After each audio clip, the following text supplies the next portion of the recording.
Hello from Maine Float. Now that you've got your 8-foot or 12-foot floating picnic table in the water, here are the first steps to getting ready to go out. First, you need to make sure you've registered the boat at your town office. You can see we have a sticker and a number on the front corner. That's how yours should be displayed as well.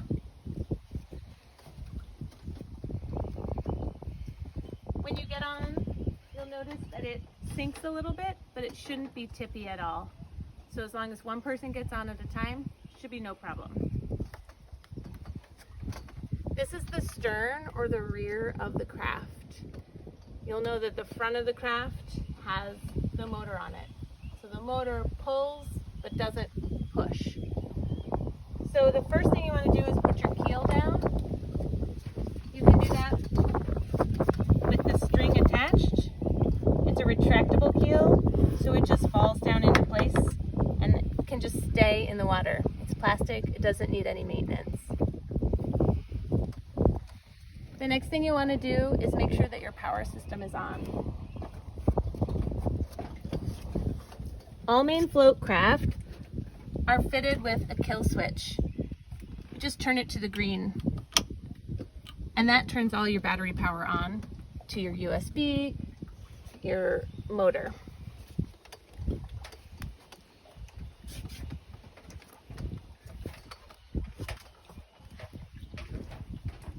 And then you want to make sure that your motor is at the right height.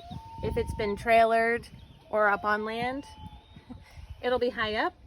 You're just going to loosen the plastic wing nuts and drop it down. And you'll find a height that works well based on how you'd like to operate it. So we recommend that your propeller blade is all the way in the water, the propeller guard is all the way in the water, but that you have a little bit of space between the motor and the tabletop so that you can easily maneuver it. So all of our propellers have a propeller guard on them. It's a black plastic contraption that protects the propeller from rocks and weeds or anything that you might roll over. But it's really important to still maintain distance from it with your feet. So we don't want anybody's feet getting anywhere near the front of the motor because the propeller is a spinning propeller. And we've intentionally put the motor at the front of the craft so that it's really easy for the operator who is driving to see any rocks or other obstacles. So whoever's driving has great visibility and should just be stationed on either side of the motor. So you'll always see, once you've done your kill switch, the battery indicator is here in blue. It tells you how much battery you still have left. And this is the front of the motor head, and you'll use it to point to whatever direction you'd like to go in. So if I want to go that direction, I'm going to pull the handle towards me. The motor head is going to point in the direction I want to go. In order to go forward or backwards and operate your floating picnic table, you just spin the handle. These 5 numbers go forward, and then there's 3 speeds of reverse. A couple of things we want to show you under the tabletop. The first is business cards. In case anyone has any questions about the craft, you can pass those out. We also always send you with a safety whistle, a red whistle that you can use to signal that you need some help. The other thing that's under the table are emergency telescoping paddles. They pop in and out really easily. There's 2. You just twist the handle to make them longer or shorter. Just in case you run out of battery or something exciting happens, you can use them to get home. When you're using the picnic table boats, you're using a battery to power the electric motor. Battery is stored under here in a plastic box. While you're traveling, you have 5 speeds on the motor. If you use just between speeds 1 to 3, you can anticipate about 8 hours of runtime on one battery. If you use the higher speeds, 4 and 5, you can anticipate just over about 1 hour of battery runtime. And there's some variation depending on weight and wind and other conditions. Our Maine motorized floating picnic tables are designed for leisurely cruising. So to maximize your time out on the water, we recommend you stay at low speeds if possible. When we use our craft, we like to go upwind and then let the wind blow us home. As you can see, we're riding some waves right now, and it's really fun. You don't even get wet. For the picnic table boats that have solar charging, you'll see that there's a 30-watt solar panel mounted to a bracket on top of the umbrellas. If you're expecting a lot of wind and you're storing your picnic table out on the water, we recommend that you take the umbrella down if you're expecting more than 40-mile-an-hour gusts. And to do that, you just use the crank to bring it down, and then you push the button and the whole top of the umbrella assembly comes right off. This line is your solar charger, so if you plan to completely disconnect it, you want to put the umbrella away for the season or take it off for any other reason, you'll need to disconnect the solar charging connection underneath the table, and all of those connections are labeled. So a little bit more about the battery. The battery gauge, these blue dots on the motorhead, is an estimate of how much power your battery has left, and it will respond depending on the speed you've set it. So if you're tooling around the lake on a 2, this battery meter is going to reflect about how much battery life you have if you were to continue on speed 2.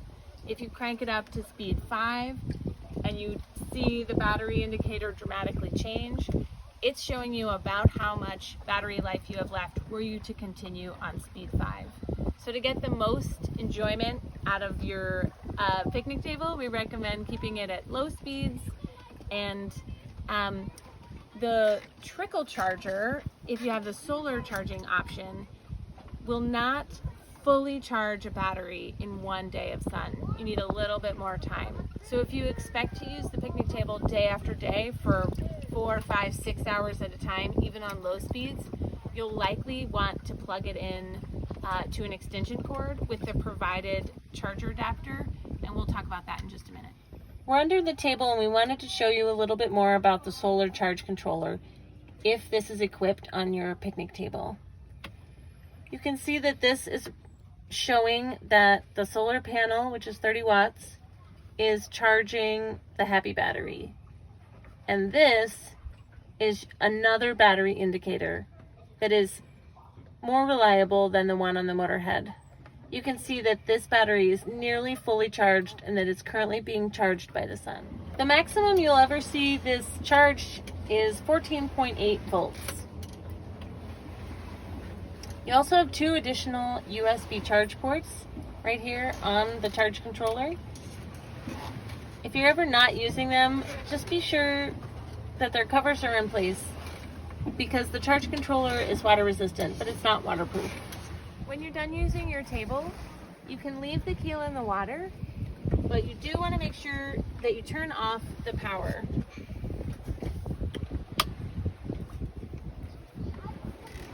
That ensures that the battery indicator on the motorhead doesn't unnecessarily draw your battery down. If you're using your table a lot and you find you need a little extra boost of power between uses, every table comes with a battery charger and maintainer that can be plugged directly into household power using an extension cord. There's a labeled connection under the table that says battery charger. We're just going to connect these together and then run this safely to an extension cord. This battery charger is not waterproof, so you're going to want to make sure you protect it from the water. So if there's rain or anything expected, cover it, put a bucket over it, etc. I just want to reiterate that the solar panel, if you have one, is a trickle charge, so it is constantly charging. You don't need to plug or unplug anything. And it may be enough for your use or it may not be enough for your use.